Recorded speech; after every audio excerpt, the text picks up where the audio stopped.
اعوذ باللہ من الشیطان الرجیم بسم اللہ الرحمن الرحیم وبہ نستعین وہو خیر المعین۔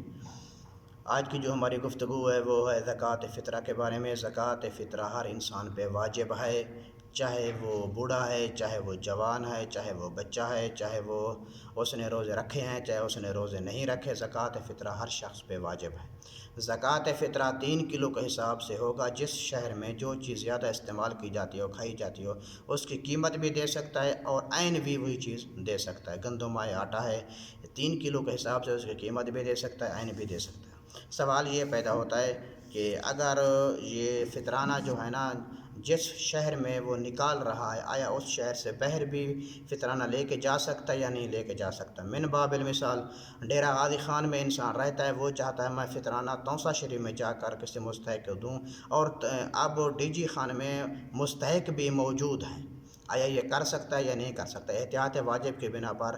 آغا سستانی حفظہ اللہ کے نزدیک اس طرح نہیں کر سکتا۔ ایک شہر سے دوسرے شہر میں فطرانہ منتقل نہیں کر سکتا اگر اس شہر میں فقیر موجود ہوں۔ دوسرا سوال یہ پیدا ہوتا ہے اگر انسان اس طرح کوئی کرنا چاہے، کوئی شرعی طریقے موجود ہیں یا نہیں ہیں؟ ہاں، شرعی طریقے موجود ہیں، وہ اس طرح سے کر سکتا ہے کہ وہ اس شہر میں مثلا تونسا میں اس کا کوئی دوست ہے تو وہ اس کو کہے بھی آپ بطور قرض مجھے 300 روپیہ دے دیں، اور جب وہ 300 روپیہ کہے ٹھیک ہے میں آپ کو قرض دینے کو تیار ہوں، تو وہ کہے کہ آپ میری وکالت میں آپ میرے نائب بنتے ہوئے یہ 300 روپیہ کسی فقیر کو میری طرف سے فطرانہ دے دے، وہ فطرانہ دے دے، بعد میں یہ جو ہے نا اس کا قرض چکانے کے لیے 300 روپیہ بھیج دے۔ یہ طریقہ بھی صحیح ہے،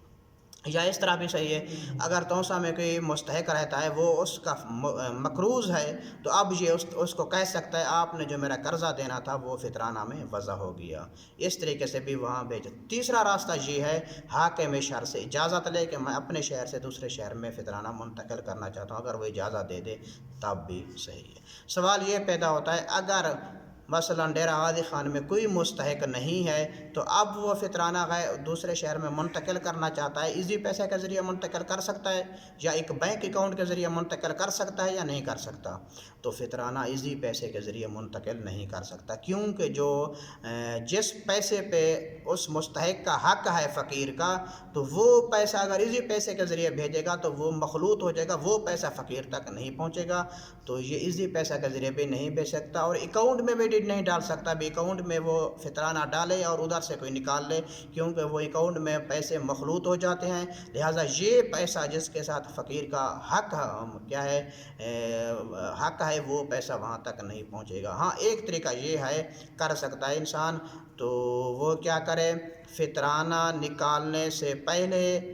مثلا 27 کو 28 کو رمضان کو وہ ایزی پیسے کے ذریعے پیسے بھیج دے اس فقیر کو جو مستحق ہے دوسرے شہر میں، یا کسی دوست کو بھیج دے، اور فطرانے والی رات جو ہے نا پھر انسان اس اپنے دوست کو کہے جو پیسہ میرے آپ کے پاس میرا موجود ہے وہ میری نیابت میں میرا وکیل بنتے ہوئے آپ کو کسی مستحق کو فطرانہ دے دے، یا اگر پیسہ اس نے کسی مستحق کو بھیجا ہے تو وہ اس کو کہہ دے بھی میں نے جو پہلے پیسہ آپ کو بھیجا تھا بطور قرض میں نے باب المثال بھیجا تھا، وہ کیا ہے فطرانے میں کیا ہو گیا ہے، وضع ہو گیا، تو اس طریقے سے بھی صحیح ہے۔ اور سوال یہ پیدا ہوتا ہے جہاں اگر انسان نے فطرانے کو الگ کر لیا ہے عید فطر کی رات اور جیب میں ڈال دیا ہے، آیا اب اس پیسے کو اپنی ذاتی ضروریات کے لیے استعمال کر سکتا ہے؟ من باب المثال اس نے جیب میں پیسہ رکھا، صبح گیا ہے سودا سلف لینے کے لیے دکان پہ، تو جیب میں ہاتھ ڈالا، دیکھا پیسے گھر بھول آیا ہوں، البتہ وہ فطرانے والے پیسے میری جیب میں موجود ہیں، آیا وہ اس طرح کر سکتا ہے؟ وہ عارضی طور پہ وہی فطرانے والے پیسے دکاندار کو دے دے اور یہ نیت کرے میں گھر جاؤں گا اور پیسے اٹھا کر فطرانہ دے دوں گا، یہ کر سکتا ہے؟ نہیں، یہ جائز نہیں ہے، نہیں کر سکتا، کیونکہ یہ جو پیسہ فطرانہ کے لیے نکالا ہے اسی پیسے پہ حق ہے مستحق کا، فقیر کا، لہذا یہی پیسے اس کو فقیر کو پہنچانا ضروری ہے۔ ایک اور سوال فطرانے کے بارے میں یہ پیدا ہوتا ہے کہ اگر انسان فطرانہ جو ہے نا 1000 روپیہ اس کا بنتا ہے فطرانے کا، وہ جب مسجد میں گیا ہے مثلا یا کوئی ادارہ فطرانہ جمع کر رہا تھا، کوئی آدمی جمع کر رہا تھا، تو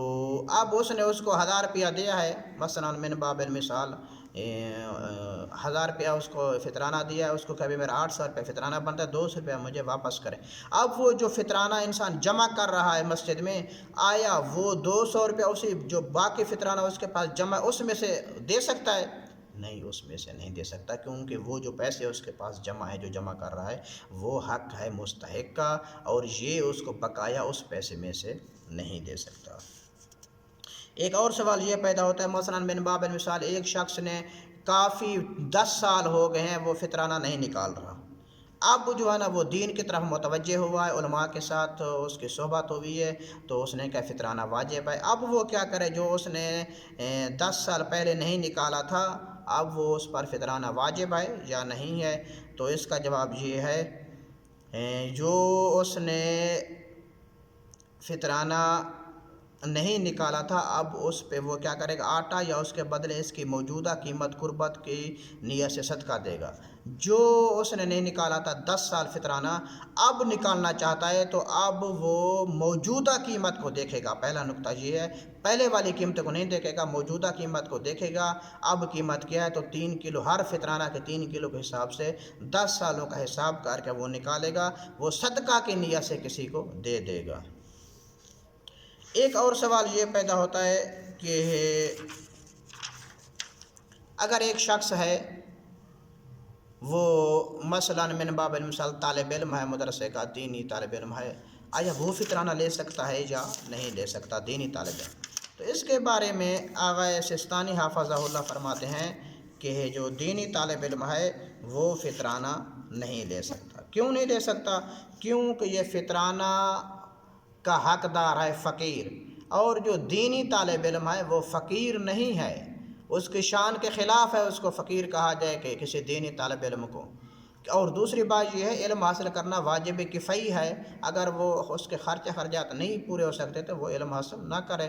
لہذا آغا سستانی کہتے ہیں وہ فقیر کو فطرانہ نہیں دے سکتے۔ ہاں، آغا مکارم شیرازی حفظہ اللہ کا اور تقریباً فاضل لنکرانی علیہ رحمہ کا فتویٰ یہ تھا، اگر کوئی مبلغ ہے یا طالب علم ہے، وہ مستحق ہے، اس میں شرائط پائے جاتے ہیں، تو اس کو فطرانہ دیا جا سکتا ہے، وہ لے سکتا ہے۔